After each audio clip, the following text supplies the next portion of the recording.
আসসালামু আলাইকুম রহমতুল্লাহ। প্রিয় দর্শক, স্ত্রীকে বাধ্য করার একটি কার্যকরী আমল। হ্যাঁ প্রিয় দর্শক, স্বামীকে বাধ্য করার অনেক আমল আমরা দেখেছি, কিন্তু স্ত্রীকে বাধ্য করার মতো আমরা আমল দেখি নাই। এই জন্য আজকে আপনাদের সাথে কিভাবে আপনার স্ত্রীকে বাধ্য করবেন, আপনি আপনার স্বামীকে কিভাবে স্বামী হয়ে আপনার স্ত্রীকে কীরকমভাবে আপনার বশ করবেন। অনেক সময় স্ত্রী স্বামীকে ভালোবাসে না, স্বামীর দিকে যত্ন খেয়াল রাখে না, স্বামীর যত্ন করে না। এরকম অবস্থার মধ্যে যদি পড়েন, তাহলে এই ভিডিওটা আপনার জন্য। হ্যাঁ ভাই, আপনি ভিডিওটা শেষ করে দেখেন, আপনার কথায় উদ্বাস করবে, আপনার জন্য দেওয়ানো হবে, আপনার জন্য পাগল হবে। পরকীয়ায় লিপ্ত থাকলে সেখান থেকেও ফিরে আসবে।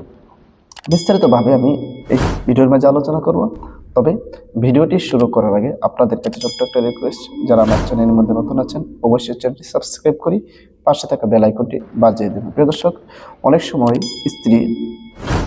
স্বামী এত পরিশ্রম করে বাড়িতে যায়, যাওয়ার পর কোনো লক্ষ্য রাখে না, খাবার দিবে সেটাও করে না। ও আছে ওর কাজ নিয়ে ব্যস্ত, মোবাইল নিয়ে ব্যস্ত, কারোর সাথে কথা বলতেছে, মানে স্বামীর দিকে লক্ষ্য করেন।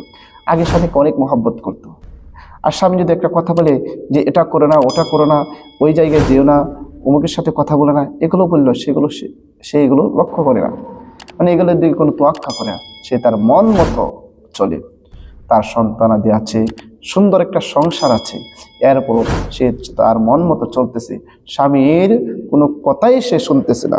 হ্যাঁ প্রিয় দর্শক, এমন অবস্থা হয়, আর স্বামী এদিক দিয়ে টেনশন করতে করতে নিজের জীবনটা শেষ করে দেয়। প্রতিটা পুরুষ তার জীবনে কত টেনশন, অর্থাৎ বিবাহ করার আগে তো এক টেনশন থাকে, যখন বিবাহ করি এরপর থেকে অন্য টেনশন চলে যায়। আর গবেষকরা বলেছেন যে পুরুষ মানুষেরা কেন আগে মৃত্যুবরণ করে বেশিরভাগ, সেটার কারণ হচ্ছে যে তারা বেশি টেনশন করে। তারা বেশি টেনশন করার কারণে তাদের এমন অবস্থা হয়।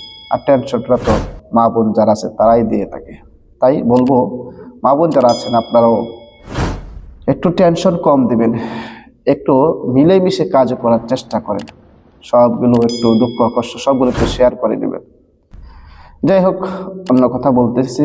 মেন কথা হচ্ছে যে স্ত্রী যদি কথা না শুনে, এই সোনার সংসারটা ভেঙে তছনছ হয়ে যাওয়ার উপক্রম হয়েছে।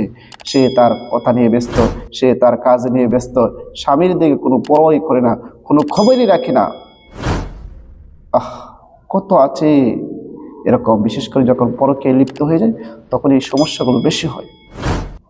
হ্যাঁ প্রিয় ভাইয়েরা, এরকম পরিস্থিতির মধ্যে যদি আপনি পড়ে থাকেন, তাহলে আপনি আমলটি করুন, ইনশাআল্লাহ দেখবেন আপনার স্ত্রী ঠিক হয়ে গেছে, আপনার স্ত্রী আপনার বাধ্য হয়ে গেছে, আপনার স্ত্রী আপনার কথা মতো উদ্বাস করবে, যা বলবে তাই শুনবে। সে আমলটি কীভাবে করবেন, আপনি আমলটি করার আগে উযু করে নেবেন, পবিত্র হয়ে নেবেন, কারণ এগুলো কোরআনী আমল। কোরআনে আমল করার ক্ষেত্রে নিজে আগে পবিত্র হয়ে নেবেন, কারণ পবিত্র হয়ে সেই কাজটা করলে কাজের গ্রহণযোগ্যতা, কাজের পাওয়ার, কার্যক্ষমতা অনেক বেড়ে যায়। কারণ আল্লাহ তাআলা নিজে পবিত্র, আর পবিত্রতাকে পছন্দ করেন। তাই আপনি পবিত্র হয়ে উযু করে এরপর আপনি আমলটি করবেন। প্রিয় দর্শক, মনে করেন আপনি উযু করে নিলেন, পবিত্র হয়ে নিলেন, এরপর সর্বপ্রথম কাইমুল বাক্যে 3 বার ইস্তিগফার পাঠ করে নেবেন। আস্তাগফিরুল্লাহ রাব্বি মিন কুল্লি যামবি ওয়া আতুবু ইলাইহি লা হাওলা ওয়ালা কুওয়াতা ইল্লা বিল্লাহিল আলিয়্যিল আযীম। 3 বার ইস্তিগফার পাঠ করবেন। 3 বার ইস্তিগফার যখন পাঠ করা শেষ হয়ে যাবে, এরপরে নবীর মুহাব্বত অন্তরে ধারণ করে যে কোনো দরুদ শরীফ পড়েন 3 বার পড়ে নেবেন।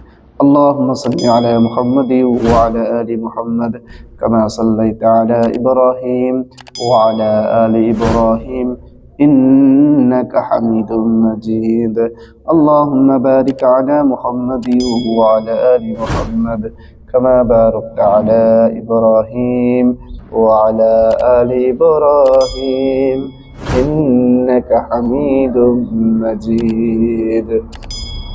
এরকম ভাবে 3 বার ইস্তিগফার এবং 3 বার দরুদ শরীফ পড়া যখন শেষ হয়ে যাবে, এরপর পবিত্র কোরআনের একটি আয়াত আপনি 3 বার পড়ে স্ত্রীর চেহারার দিকে ফু দিবেন, 3টি ফু দিবেন।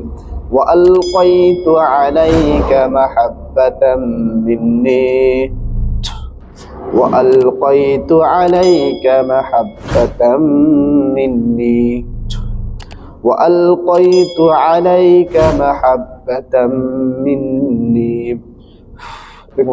এটা আপনাদের বোঝানোর জন্য, তো এরকম ভাবে হয় না,